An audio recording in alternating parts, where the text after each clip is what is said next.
दिनै गोदानै बेखेवनाय जाबाय सुइमिं पुल। गोलोम बोथोरनि समाव दावबायनो मोजां मोनग्रा रायजो राजाफोरनि थाखाय मोजां खौरां।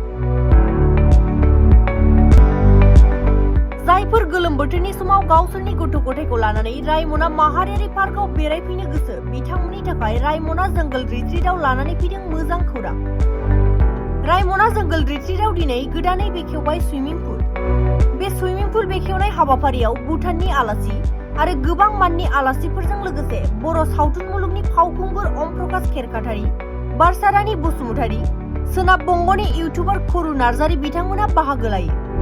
मख'नो गोनांदि नोंथांमोना बे रायमना जंगल रिट्रिटआव सुइमिं पुलजों लोगोसे जिप लाइन, जिपसि साफारि, हमस्टे, गथ'फोरनि गोबां रोखोमनि गेलेग्रा आरो मोजां रेस्टुरेन्टनि सुबिदाखौ मोननो हागोन। गिबियावनो रायमना जंगल रिट्रिटनि जे अनर मानगोनां बिदा समनाथ नार्जारिखौ कंग्रेचुलेसन बावदों। मानो होनना बुङोब्ला दिनै बिदानि जे नाजानायाव नैबे रायमना जंगल रिट्रिटआ मोनसे गोदानै मोनसे इउनिक सेलिं प्रडाक्ट USP जे सुइमिं पुल बेयावहाय बियो बेखेवनो हाबाय। बुंनो थाङोबा क'क्राझार डिस्ट्रिक्टनि बेनो फार्स्ट सुइमिं पुल। दा बियो मोनसे नैबे रेजर्टनि मोनसे एक्टिभिटि जाबाय जेराव टुरिस्टफ्रा फैनानै बेयावहाय गरमनि समावहाय बेयाव दुगैनो हागोन। दा बेखौनो आङो जोबोद गोजोननाय मोन्दों जे लासैनो गोबां जे फेसिलिटिसफ्रा बे रायमनायाव फैगासिनो दङ आरो जेन' माखासे जे रेजर्टफ्रावबो बा हमस्टेफ्रावबो जे नांगौबादि जे सुबिदाखौ जों होनो हायो।